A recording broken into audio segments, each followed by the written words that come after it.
Okay, if we have the board together, then I'm going to call this meeting to order. We'll begin with the Pledge of Allegiance. I have a flag. So I pledge allegiance to the flag of the United States of America, and to the republic for which it stands, one nation, under God, indivisible, with liberty and justice for all. All right, I would like to move to accept tonight's agenda for November 23rd, 2020. If I have a Second. all in favor? Second. Yes. Yes. Okay. Any opposed? So accepted. Marisa, do we have any community comments for tonight? We do not have any community comments. Okay, then we shall move on to our committee schedules and reports. Facility Planning Committee, do you have anything for us? I do. We had a meeting last month. It was last month, right, Patty? And the art gallery phase 2 is it will be finished. The flooring will be done during the winter break.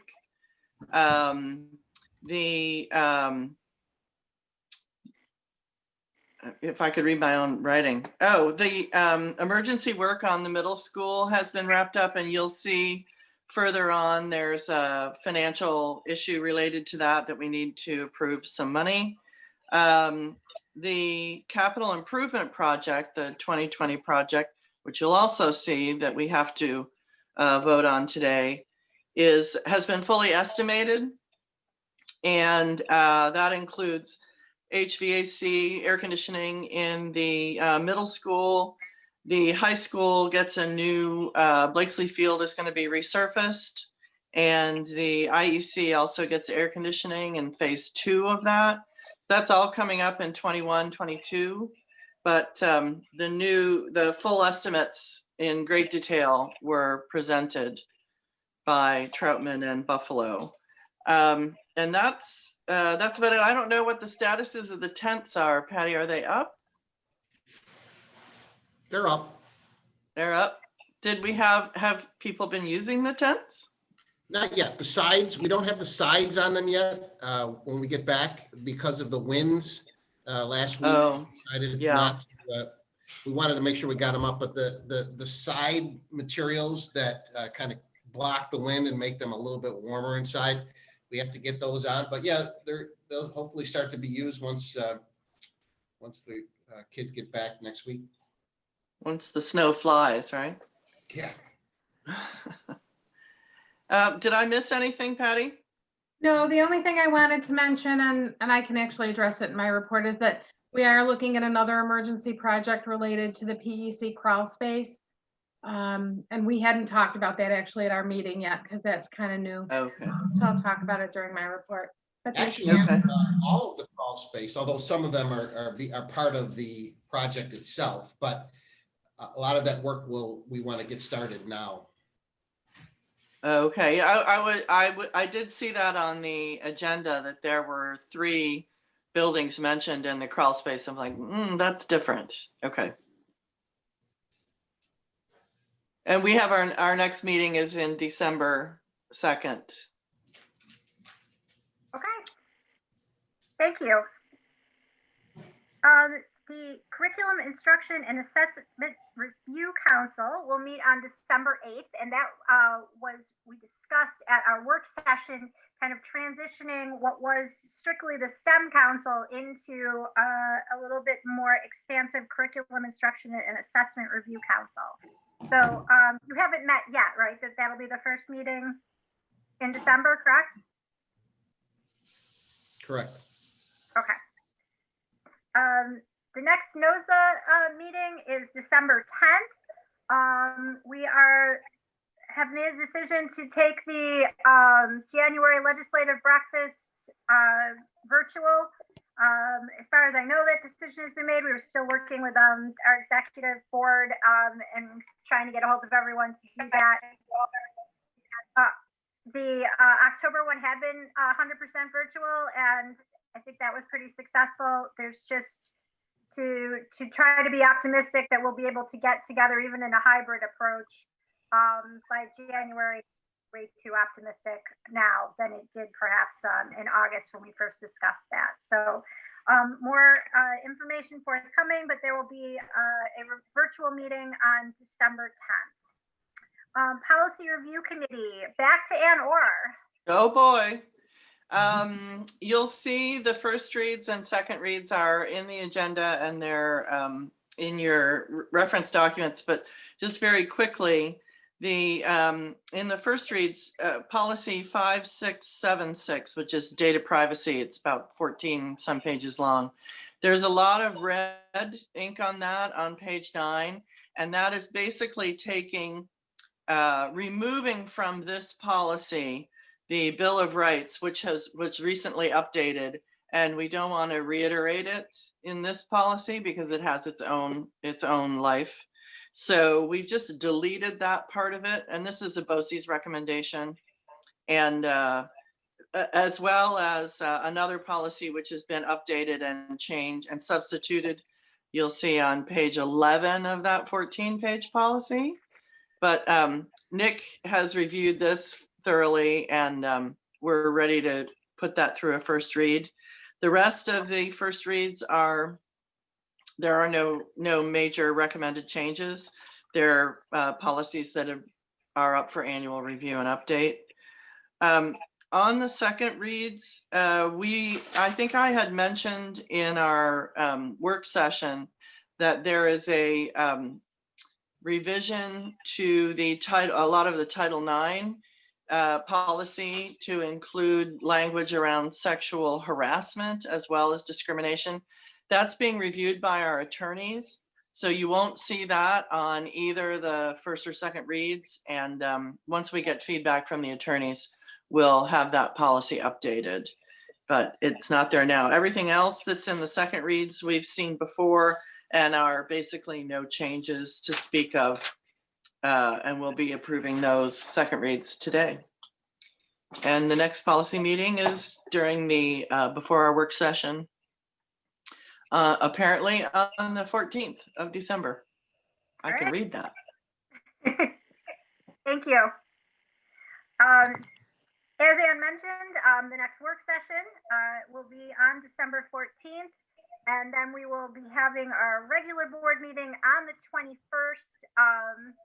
A little bit different, out of sync with our second and fourth, but due to the Christmas holiday. Jody, so later in the board, is there any thought of combining those two, given the fact that they're so close together? There hadn't been, but we could. Does anybody see a necessity for two meetings back to back on Mondays? We could either have the meeting on the 21st or have the December meeting on the 14th. Listen, I'm glad to meet. I just was curious if anybody had any thoughts on that for the month of December. Marisa and I were talking about it today, and we thought we'd bring it up for discussion. The work session, we were planning on discussing the NYSBA convention and such.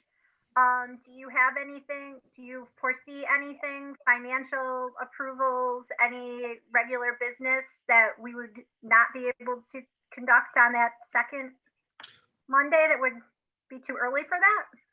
I don't. In fact, we might need to do some regular business if in fact the Niagara Frontier League moves forward.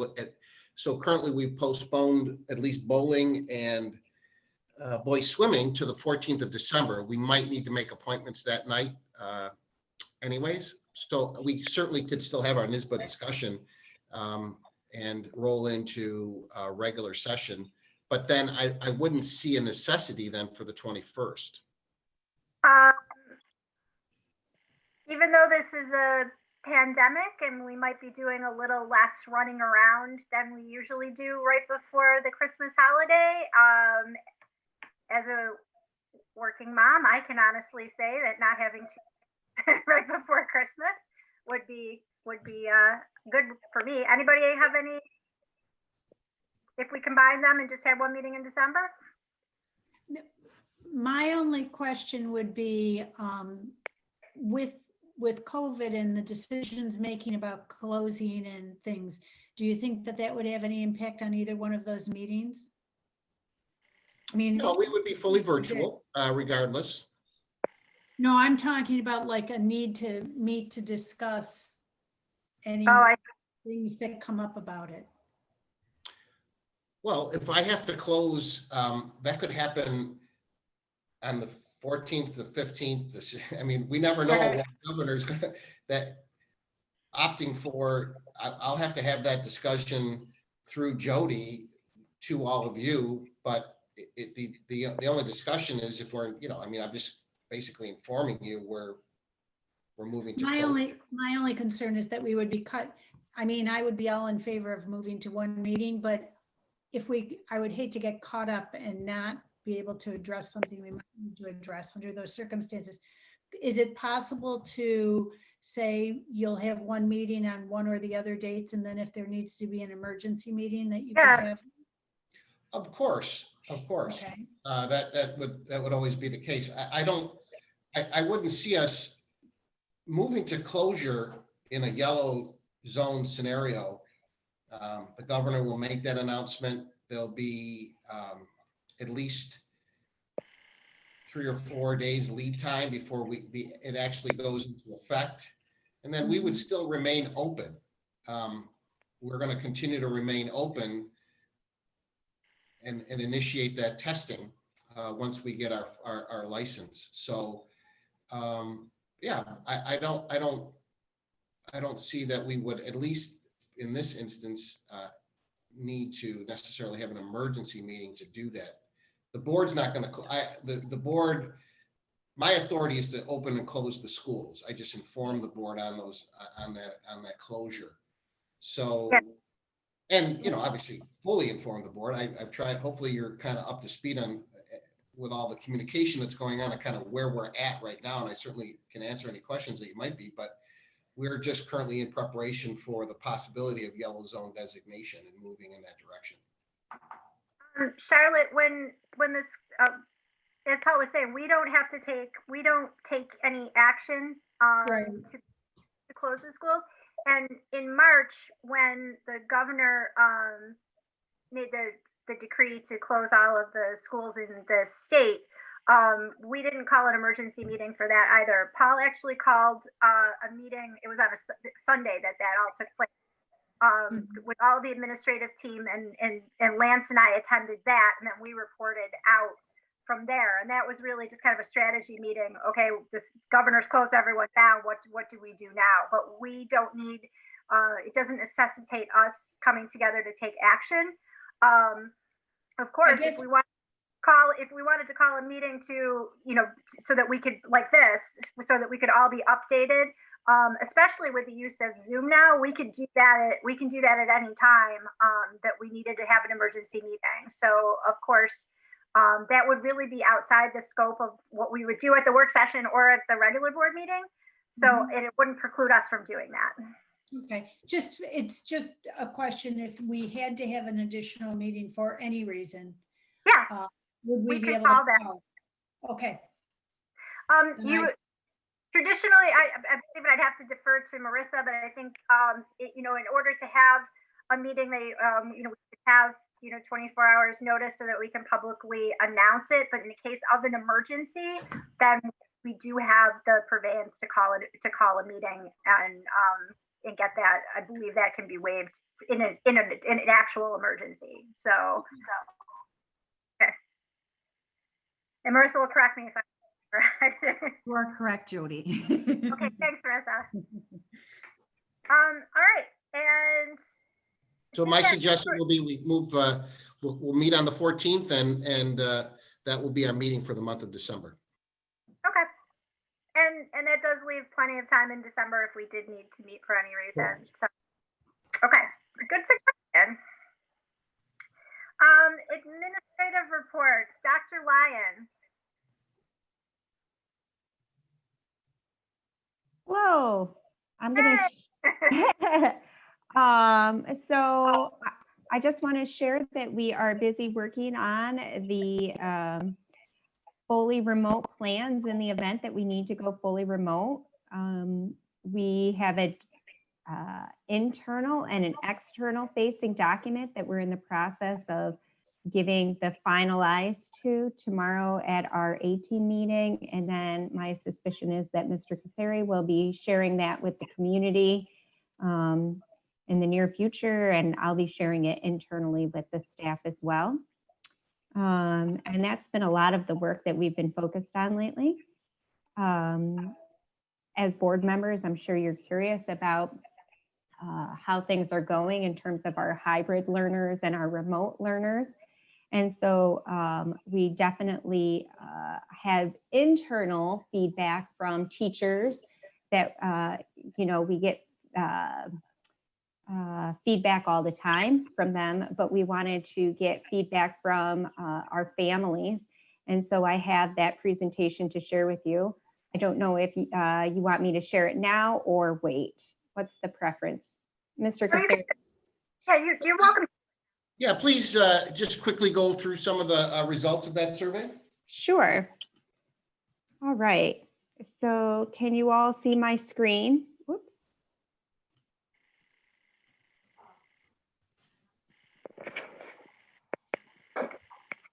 Says loading on my end. Oh, there we go. Can you see my screen? Yes. Yes, we can. Perfect. So we reached out to the community, gave them just under a week to get back to us. And I'm really impressed with the fact that we got over 1,000 responses. You can see that the responses were from all grade levels, and therefore from all schools. The majority of the responses were from the high school, but that's to be expected because the majority of our students are in the high school. We saw that the vast majority of responses were families in the hybrid model, but again, that's to be expected as the vast majority of our families are in the hybrid model.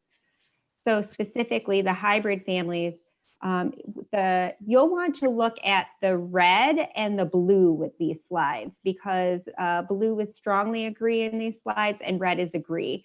So that's what we are hoping for, that because these questions are written in the affirmative, so we are looking for strongly agree and agree. So the family has adjusted to the learning model. You can see that the vast majority of families have. You can see that they're very pleased with the safety measures that we put in place.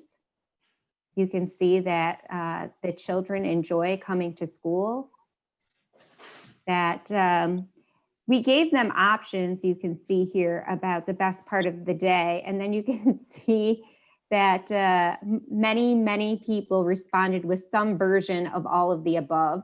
So that means they enjoy the opportunity to socialize, to learn with teachers, to have established routines, to have opportunities in the school, learning without the exclusive need for technology. So we got really high marks.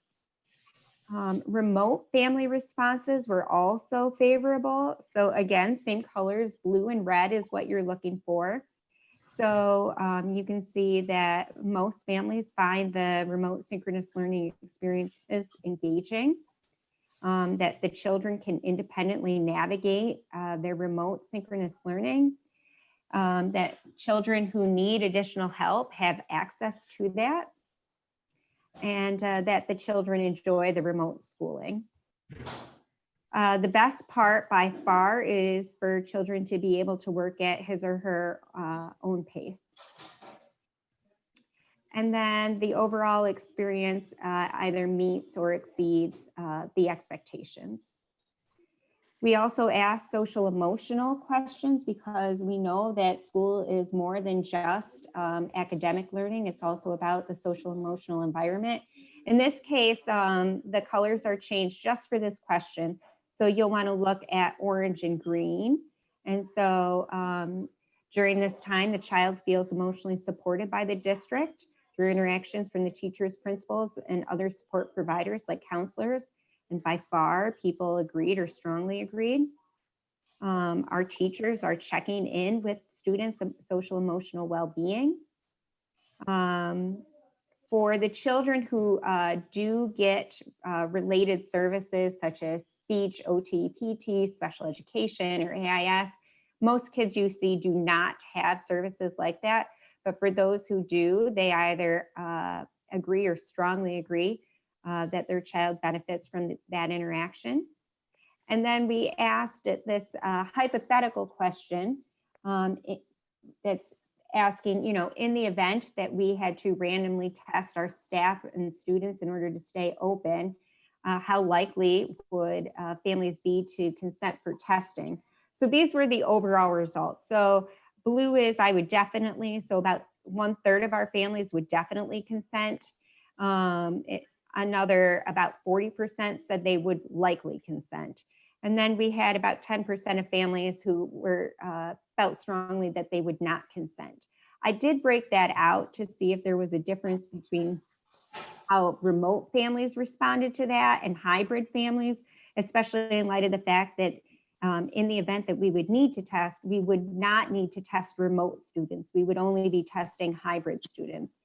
So when you see those results, you can see that there is a stronger positivity rate of hybrid students than remote students. Family responses, it's about a 10 percentage point difference. So those are the results. And does anybody have any questions for me about those, the survey or the results?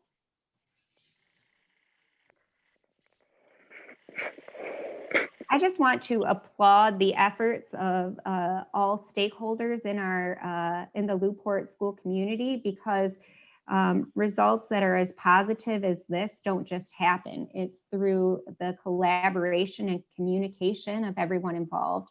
And I think that goes back to as early as August when Mr. Casari was doing his family forums, and the board members were in attendance, administration was in attendance. We did those forums for teachers. And so it's been really difficult for everybody because the conditions change daily, the messages change daily that we're getting. And the responsiveness and flexibility of everybody involved has been nothing short of remarkable. Thank you. Heather, do you have, could you provide us, you don't need to right this minute, but could you provide us with some current numbers as to how many kids we have in the hybrid and the remote? I was thinking of that recently, just ending the 10 weeks. And I know that we also opened it up to some, opportunity to shift models. So I don't know, maybe, sometime this week. I have that for you. I can't talk and find it at the same time. So when Dr. Grubka is done with her presentation, I'll have that information for you. I meant to ask you earlier and I just didn't get a chance. So I just thought while I was thinking of it, I would ask you, because I know that there's been some movement among students, just so we have an idea how many kids are in each model currently. Yeah, absolutely. I can say, well, I'll give you the exact numbers in just a couple minutes. And then one more thing before I end my time, and that is to do my, to share the catches of the week from the past 4 weeks. So that starts with Dan Parker's catch the week of October 29th. He wrote, "I'd like to pick Rich Salverson as the next catch of the week. He is always cheerful, upbeat, approachable. He will gladly help you with anything you need. And if something needs fixing, just mention it to him and consider it done. Come in at all hours and weekends to finish. He comes in at all hours and weekends to finish projects with someone that has so much on his plate. I can't think of anyone more deserving of recognition than him." And then Rich caught Donna Fallison. He wrote, "Donna always greets everyone with a smile, has a positive and upbeat attitude, even when the work is not very much fun. Very dedicated to her job and the well-being of the campus and staff, and always going out of her way to lend a hand when needed." Donna wrote, "There are so many unsung heroes on our campus, but my catch of the week is Bonnie Crupper. Bonnie makes the school go round with the endless copies day after day. She is a huge team player, ready to help with any task, always devoted to her work and the people in it. Bonnie never fails to stop in on her way home to make sure all is well and to wish us good." And then finally, Bonnie caught Janet Cirillo. She said, there is no one more deserving of being the catch of the week for all that she does. I just want to give her a huge, big thank you for keeping everything running smoothly in the payroll office during these trying times. Here's to you, Janet. Enjoy your week. So congratulations to the catches of the week from the past 4 weeks. Great, thank you. Dr. Grupka. Okay, so we've been really busy. I'm going to save all of the LSL and testing information for Mr. Kasari to share. But we've been working on some other things in the business office as well. So if you recall, I said that the CARES Act funds all the applications were withdrawn and we had to start over. Normally with our title funds, we would share them with the schools that reside in our locality. Now the money follows the children no matter where they go. So I had to reach out to about 35 different schools and we'll be sharing funds with about 7 of them. So I've been working on those applications. I did the outreach and now I'm actually doing the funding allocations so I can start the meeting process. I have to meet with each school. We talked a little bit about projects.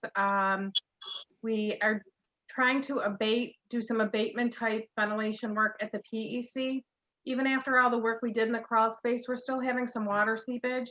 And we're recognizing that it's creating a couple issues. So we want to nip it in the bud before they become long-term issues, because if we let standing water there, we could end up with, I don't know, mold, mildew, and probably some corrosion issues. So we've got Troutman submitting that as another emergency project. You're going to see that I'm asking that we pay just the incidentals out of the repair reserve, and the rest of the funds we will pay out of a general fund code now to be reimbursed during the year by SED. Very similar to what we did with the last emergency project. Paul Feathers is going to be working on some water lines. We had one of our valves broke out at the fields. So he's going to be coming in this weekend to make sure we can get that fixed. It does require that we shut water off to all of the high school. So that's the Saturday project. This week we had Stoll come in and do our lead testing. They did all but the IEC. You can only do water lead testing when students are in session. So we're going to have to wait on that one building. That's due at the end of this year. So we've got a little time left, but that has to be filed with SED. What else can I share with you? Brad Troutman is inputting the 5-year facilities plan into the website portal for that project. And then once this starts wrapping up, I will be working on our transparency reports. I've been working daily with Niagara County Department of Health, and I can't say enough about how great they've been to work with and how responsive they've been and how appreciative they really are for all the work that the schools, not just us, but all the schools are doing. I'm not envious of anyone in their positions right now. It's been Goliath work. So that's all I'm going to say about that. Okay, thank you. If Dr. Grupka is done, I do have the numbers. Okay, thanks.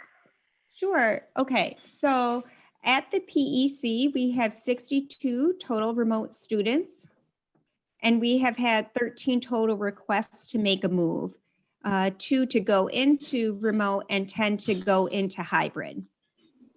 At the IEC, we have 82 total students enrolled in the remote program. We've had 23 total requests for a change, 10 to go from hybrid to remote, and 13 from remote to hybrid. At the middle school, we have 57 students enrolled. We've had 20 requests for a change, 10 of them from hybrid to remote and 10 of them from remote to hybrid. So they've maintained their balance. And then at the high school level, we have 107 students in the remote program, and we've had 51 total requests to make a change. 33 have gone from hybrid to remote, and 18 have asked to come out of remote and go into hybrid.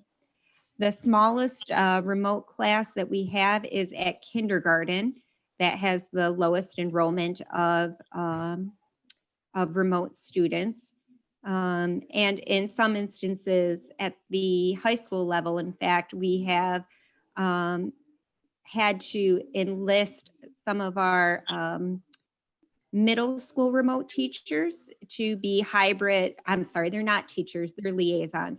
Some of our middle school remote liaisons to be liaisons for high school remote students, because we have many more high school requests than we've had middle school requests. Okay, thank you. So if you add up all those numbers, I think you'll see that we're at about, give or take, 275 kids total. So that leaves about 1,700 plus kids on campus. Okay, thank you.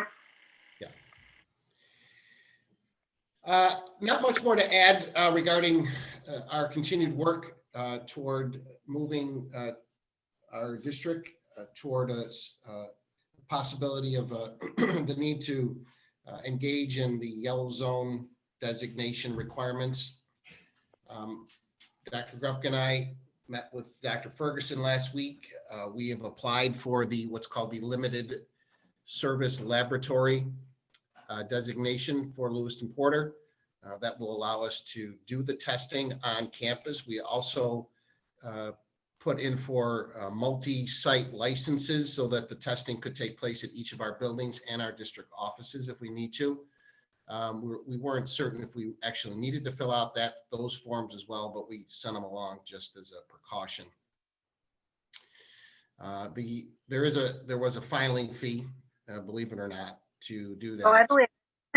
So it's been a bit of a windfall for this company Wadsworth that apparently collects the money to do that. Not a lot of money. It's a $200 filing fee, but there's 764 school districts in New York State, so times 200, that's a nice little windfall, I guess, if they're all applying. But so we understand there's a quick turnaround on that. Niagara Falls has completed their application. North Tonawanda has completed their application. I don't know of any other districts. They were all kind of in the same boat we were, working on the application to do that. So we'll have to see where that all stands when I have my meeting tomorrow with the other superintendents. So we've got that application in. Today, you saw that what went out to parents, to our green students, green group students, was some information about the testing, the consent form that needs to come back on yellow, being a yellow designation. We made those yellow. Those were handed out to students in their hands in each of the buildings, and at the IEC they were mailed out, obviously, because they're not there. That'll happen again tomorrow with our white group students. And we are asking that green group families, if they are going to consent, to have those forms back to the schools no later than Wednesday, December 2nd. And white group students, if they are going to consent to testing, that they are back to us by Friday, December 4th. You'll notice on the form, for those that are parents, that there's an opportunity to either to be tested in school without a parent presence, or to be tested after hours with a parent present. And once we know that number of parents that wish to have their child tested with them present, we're going to come up with an after hours scenario by appointment. And we are looking at a number of options there. I'm not going to go into detail on those options.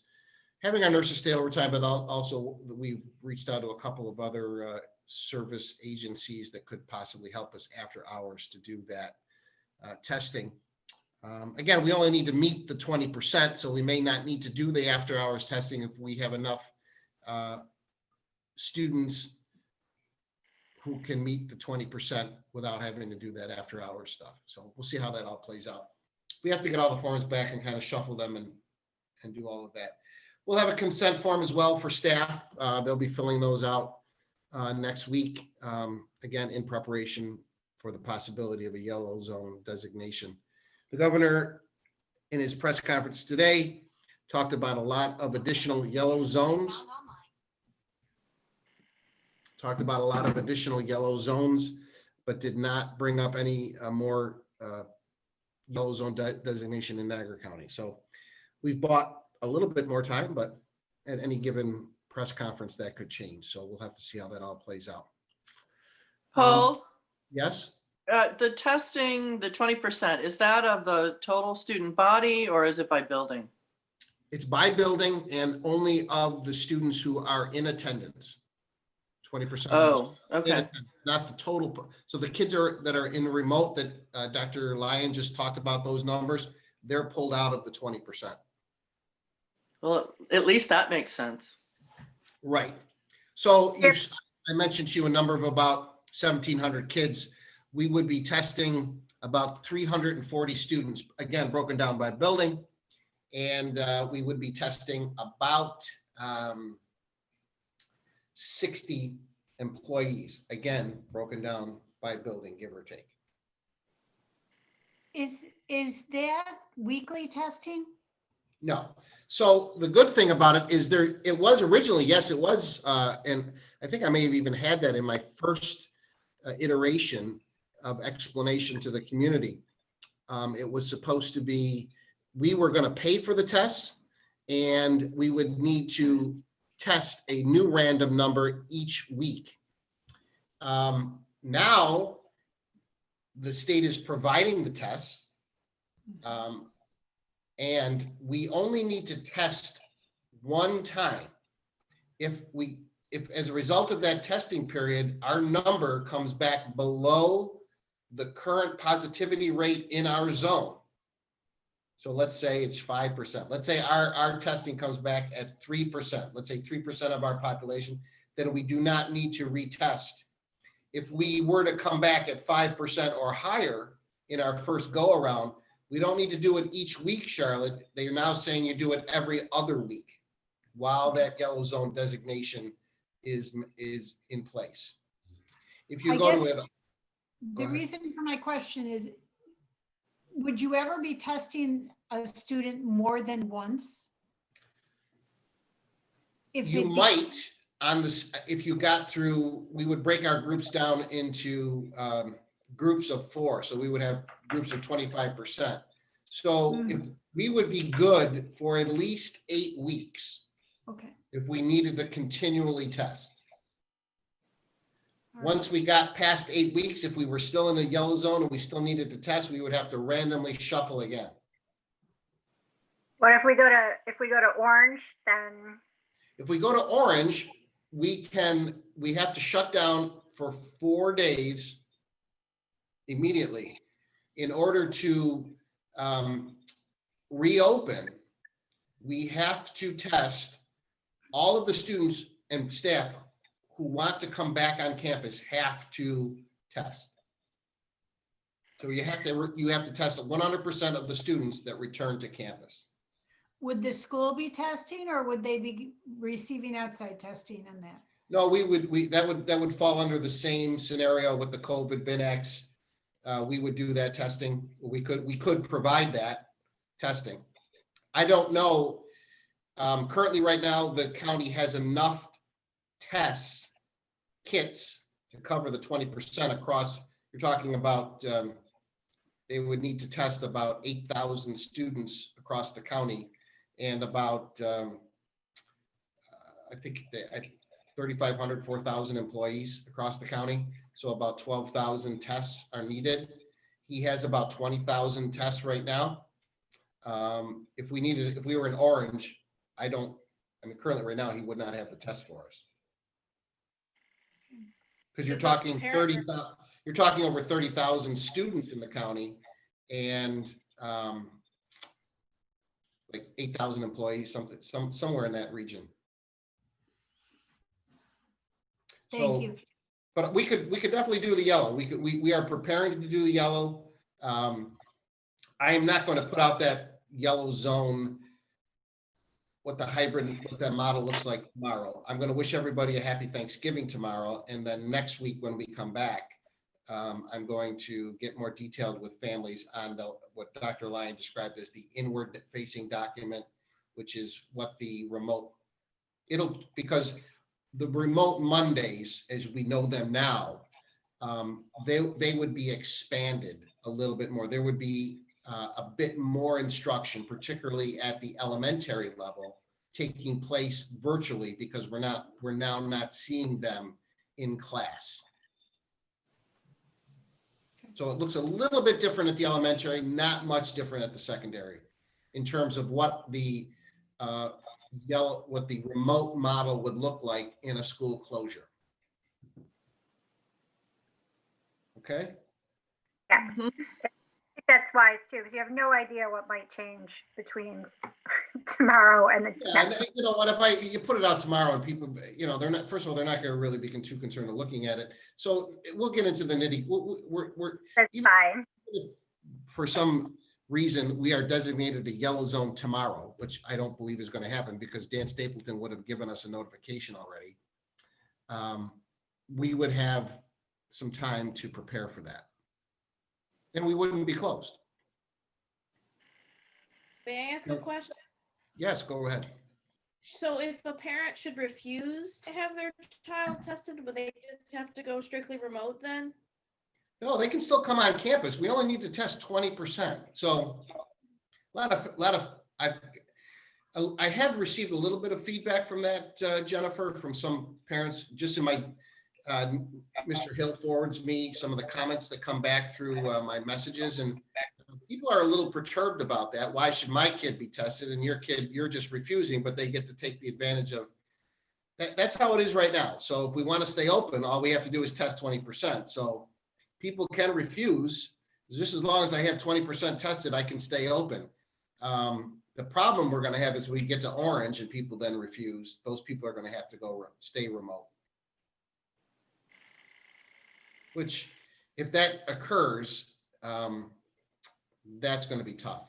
I may not be able to do that. We may just end up staying remote in this model because I may not have enough. If I have, let's say, 30-40% of the current 1,700 that refuse the test, just based on those numbers you looked at right there, that's about where it would be at. 30-40% of 1,700 to add 600 kids to the full remote model. We don't have, well, we do have enough licenses in Apex, but I don't have enough liaisons to cover all those kids. So that would be difficult. That would be difficult. We'd have to make, we'd have some hard decisions to make there. Thank you. Okay. I think that's all there. Next up, I just wanted to offer my sincere thanks to our school-related professionals. This has been School-Related Professionals Month, as you know, and the Board of Education and the administrative team were able to distribute to our school-related professionals a gift certificate that the school-related professionals were able to use at the Orange Cat for a coffee and a cookie. And just on that certificate, there was a bit of a note of thanks for all that they do. For those board members, school-related SRPs are represented by our Lewiston Porter United Educational employees. That's our aides and monitors, the LPUEE. Then we have our clerical unit, which is represented by the LPAP, the Lewiston Porter Administrative Professionals. We also have our custodial group represented by our CSEA. And then we have our confidential employees at district office who are have independent contracts, but function as important administrative support professionals, including our one and only Marisa Barile, who is part of that group as well. But on the call, I see from our LPUEE President Kim Sembert. Kim, very nice to have you on your call, and we appreciate all your efforts and energy to, and I also see Joy Fabiano on our call as well. And we are very thankful and appreciative of the work of our aides and monitors, particularly our teacher aides who are Zooming right along in many instances with our teachers and providing that support, but have also been available to come in when we've needed to have them come in to do work inside the buildings, even on remote days. So we're very thankful to them. From our LPAP, I see Donna Parent and Beth Bock on our call, although looks like they dropped out. Oh no, I think Nick made them panelists so that they could say something. I saw Donna and Beth, who are the president and vice president of that unit. And of course, our clerical unit are just so important to our day-to-day operation. And they're much like our bus drivers, they're the face of the district, they're the face of the buildings. They're the first call off the voice that a parent hears. And oftentimes they're the first face that the parent sees when they walk up. And sometimes those parents are not happy.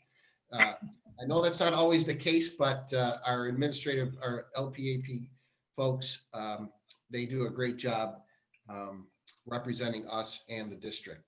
I also see Karen. I just see Karen. So I'm hopeful that's Karen Brown. And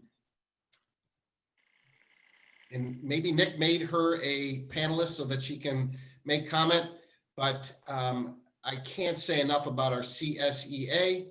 As you are well aware, these are our custodians and our cleaners and our grounds people. And, you know, they really in many instances, they're putting their lives on the line, keeping our buildings clean and disinfected. They're the ones who are moving around the buildings on a daily basis during the day, cleaning up, wiping down, disinfecting, and of course in the evenings as well. They've had to adjust to new schedules. They've had to adjust to new equipment. They've had to adjust to new chemicals. They've had to adjust to new protocols. And I couldn't be more proud of them. And I really am proud of, when you walk around the buildings during the day, especially, they are getting at it. And it is just a great optic to see when we know that these folks are keeping our buildings clean and disinfected. So, Kim Sembert, did you want to say anything? Yeah, I just want to say that anyone that you mentioned there, Paul, I meet as a panelist, so anyone can turn on their camera if they choose, or they can unmute and say a few words if you like. Hi, I just wanted to say thank you all for the coffee and the cookie at Orange Cat Cafe. And thank you for all your support. We definitely feel safe at our schools and we're so happy to remain open. And we just hope to keep moving forward with our open schools as best that we can. So thank you so much for all that you do for us. We appreciate it. Beth or Donna, did you want to say something? Sure. I don't know if Beth is on, but I'll say thank you from LPAP. We appreciated the coffee and the cookie, and we're hoping too that we can stay open and continue to help in any way that we can. So thank you again. We much appreciate it. Beth, you were on. Are you on, Beth? Oh, well. I don't think so. Karen Brown? Beth's there. I could ask her to unmute if she wants. Maybe she doesn't want to talk. There I am. There she is. There's Beth. I couldn't get off mute there. Yes, Donna and Kim said it perfectly.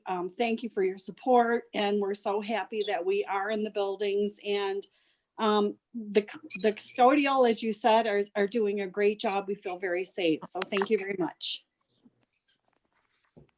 Karen? Hi. I'd like to thank the board for the gift certificates that they gave all of us. And all I know is we're trying our best to keep them schools cleaned up, disinfected. And you are doing a fabulous job, and we're very proud. Thank you very much. It's much appreciated. Absolutely. Marisa Barile, did you want to say anything on behalf of your colleagues as confidential employees? Sure. Thank you very much for the coffee and the cookie. It was much appreciated. Thanks for your leadership and keeping us open. And we do everything we can for the students and staff, and I'm grateful to be working at Lewiston. Okay. Well, I'm so glad you guys were able to be with us tonight. And once again, thank you so much. This was your month, so to speak, but we're appreciative of all of you 24/7. And it has become so apparent how important we know how important you are, but during this time of COVID, it is even more apparent to us how important you are to us. So thank you. I know I've said before, but we honestly couldn't do any of this without all of you. And as Paul said, I mean, right now it's just made it, even more clear. So, I appreciate everyone thanking us for a cookie. I mean, we cannot thank you enough for everything that you're doing for our kids and our teachers and staff, for everybody. And you really do. We would not be able to do this without you. Hey, and remind your folks, leaders there from SRP, that they expire on Monday. So if they haven't used them, it's just for the month of November. So if they haven't used them, otherwise, Michael's going to give me the bill on Tuesday, and then it's off. So remind your folks to go and have their coffee and cookie with a mask on, of course.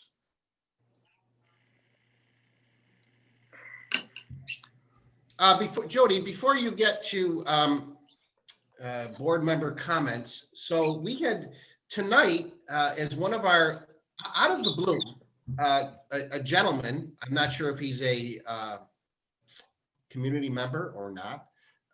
It just was a random letter we received from a Mr. Robert Coulter, who wanted to make a $50 donation to any club or organization that we had in the district that supported the LGBTQ community.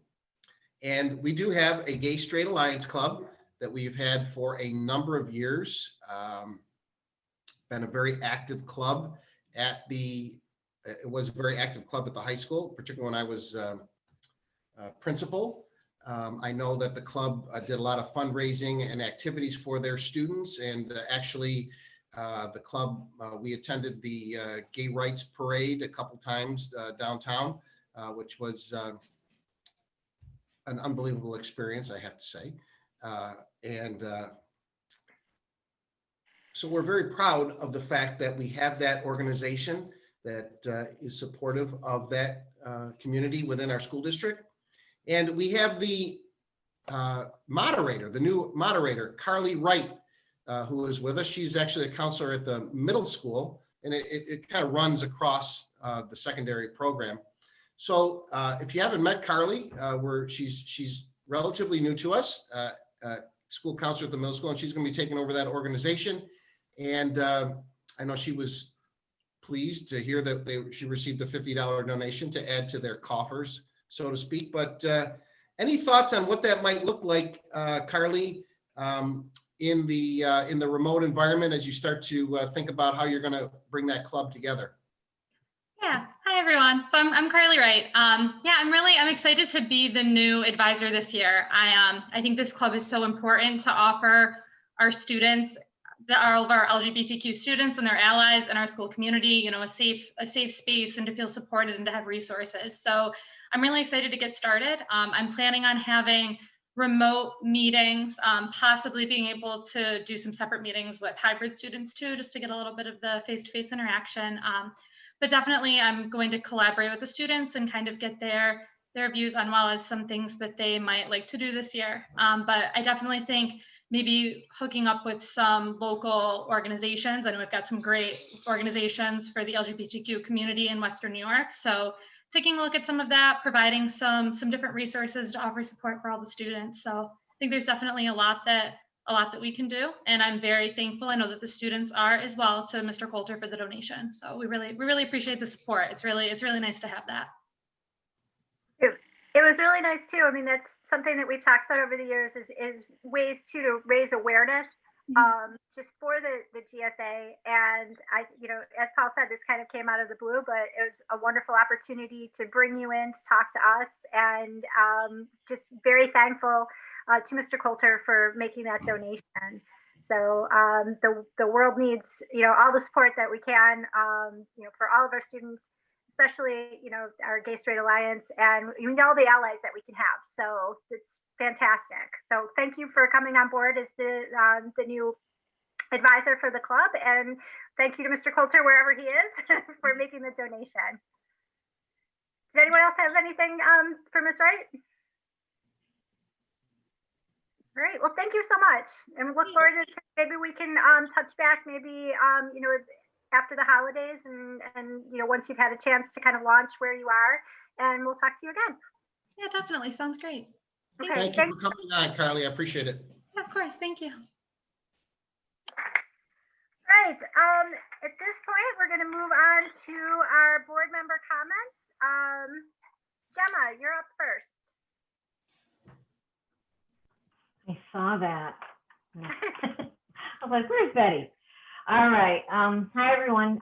First, I'd just like to say thank you to Paul and his administration and keeping us updated during this time. Thank you to everyone in every building and everything that you do, and keeping our kids safe and having the buildings running as smooth as you do. I guess my only thing I would say, and because when you read all the emails and everything that's changing every day, even on the news, we have to be patient, and I know it's hard, and so just stay safe and healthy. That's it. Okay. Thank you. Charlotte. Well, with the times and Thanksgiving coming, thank you for first allowing me to be a member of this board. I continuously am impressed with the community, the teachers, the students, and the board and administration at Newport. The flexibility, the knowledge base, the ability to move with the times and adjust as needed, it continues to impress me. When I talk about this board, I talk about the willingness of everyone to work together, and then that extends out to the whole Newport community. I'm thankful to be part of it. So, and I think everybody's doing a great job. That's it. Jennifer. I just wanted to thank our SRPs. I feel weird calling them that. All of our panelists that were here. I appreciate all that they do in our buildings. I've had many encounters with Miss Bock, and she's always been phenomenal and so sweet. So I truly appreciate everyone and their hard work. And again, I do really appreciate Mr. Casari's updates. I look forward to those emails, look forward to reading them. And I just, like everyone says, we have to be patient and keep moving on. Thank you. Thank you. Anne. Also like to show my appreciation as a member of the board to the SRPs, of which thank you, Paul, for giving us the various designations and bargaining units for each group. But thanks to all of them, and particularly the people that are running around trying to keep our buildings as disinfectant and as safe as possible when our knowledge on that level seems to be week by week. But the lengths that we've all gone to, not so much the board, but everyone else in the community, including the parents, to keep things open and functioning, whether they're remote or hybrid students. Everybody's a part of that community. And I thank all the families that are keeping the students' needs front and center, as certainly is the staff and administration. So let's press on. And I would also like to say an advance thank you to people who are trying to be safe this Thanksgiving and keeping their families as safe as possible. Keep the transmission low so that we don't turn into an orange zone. Thank you. Danielle. Thank you to the SRPs for sure. I'm so happy to see all of them on this Zoom. I know how much hard work and effort they put into their jobs every day, and especially now during these times. And then thank you to the administrators. I know how tirelessly you're working day in and day out, and how things keep changing and how flexible and adaptable you are. I know I appreciate all that you're doing. And then I just wanted to say thank you to the families that completed the survey, because I think that is important to continually get feedback from our families in the community. So, thank you.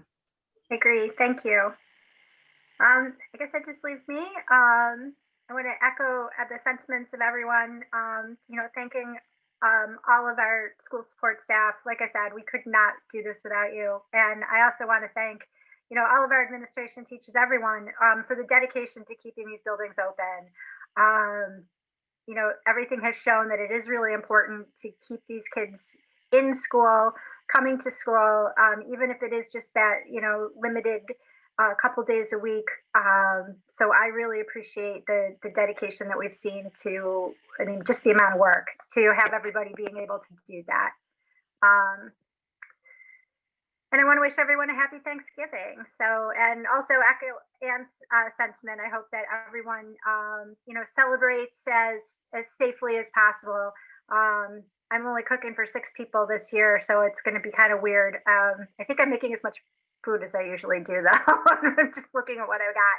But we do have a lot to be thankful for this year, even though it's been a really, really difficult year for everyone. So count your blessings and happy Thanksgiving.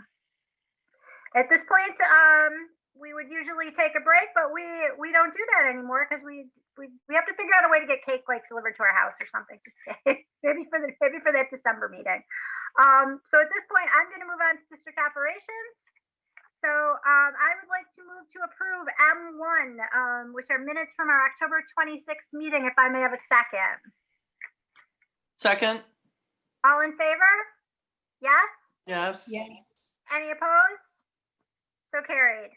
Would like to move to approve M2, minutes from our November 9th regular meeting and work session, if I may have a second. Second. Second. All in favor? Yes. Any opposed? So carried. I would like to move to approve our consent agenda for financial operations, NF1 through NF5, if I may have a second. Second. All in favor? Yes. Yes? Any opposed? So carried. I'm on my phone, so I can't see everybody. So if for any reason you need to stop or just give me a shout. I would like to move to approve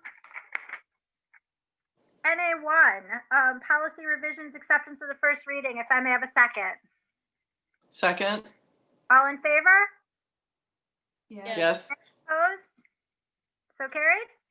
I would like to move to approve NA2, policy revision, acceptance of the second reading, if I may have a second. Second. Second. All in favor? Yes. Yes. Any opposed? So carried. I would like to move to approve NA3, approval of the acceptance of the Gay Straight Alliance Club $50 donation from Mr. Robert Coulter, if I may have a second. Second. All in favor? Yes. Yes. And once again, I'd like to thank Mr. Coulter, and I would encourage anyone to match his donation if you feel so inclined.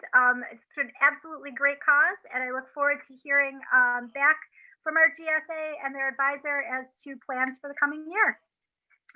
I'd like to move to approve NA5, approval of the new rates for substitutes, if I may have a second. Second. Jody, you have to go back to NA4 because you didn't approve the tax collector. Oh, I'm so sorry. I'd like to, okay, let's go back to NA4.